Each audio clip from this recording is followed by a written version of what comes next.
Well, let's speak to Elias Hanna now. He's a former military general, teaches politics at the American University of Beirut. Good to have you with us, sir. First of all, the Criminal Police Headquarters, the Military Intelligence Office. Let's talk about the significance of those buildings. How important were they to the Syrian government?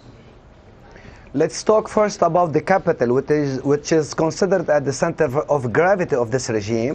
So then we talk about these two targets. We call it high-value targets because I think that, especially the military intelligence aviation, because it is the most important, the strongest amongst, the security apparatus, security intelligence apparatus in Syria. So the high-value target represent that the regime and the foundation, the elements, the pillars of the regime are really vulnerable and reachable even in Damascus. So this is like a message, direct or indirect. It's about psychological warfare, indirect warfare, hit and run. So yes, this is the significance of these two targets. High-profile targets. Surely there must have been a lot of security around these buildings. How is it possible that car bombs were allowed to get so close?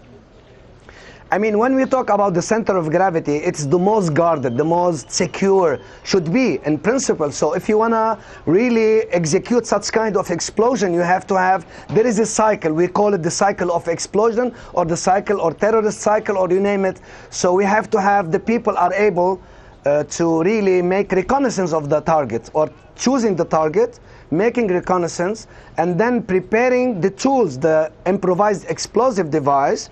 You need logistics and you need, expertise and, the know-how. And then you have to take decision to make this explosion. And then you need an exit route, to go out. So we call it, all of this needs what we call security, operational security. So if the resistance or Al-Qaeda are really capable of doing such kind of things, I think that there is a lot of instability, not, controlled area in Syria. So the one who can do it, he has to have all of these aforementioned. Yeah, you mentioned terrorists there, the possibility of Al-Qaeda. There are those activists who are saying, actually, this could be the work of the government to tarnish the uprising, tarnish the image of the uprising. Who benefits most from the bombing of these targets? I mean, this is not the first time in Damascus that such kind of explosion occur. So it was before the uprising started 1 year ago, and it is continuing.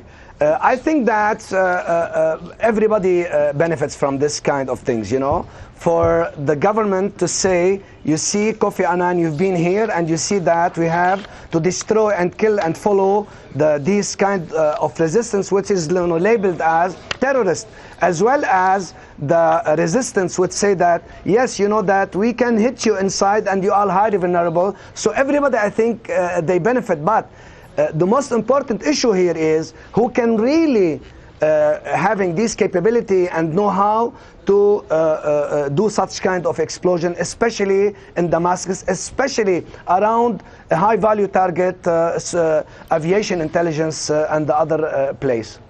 Important questions indeed. Elias, thank you very much indeed for that. Elias Hanna there speaking to us live from Beirut.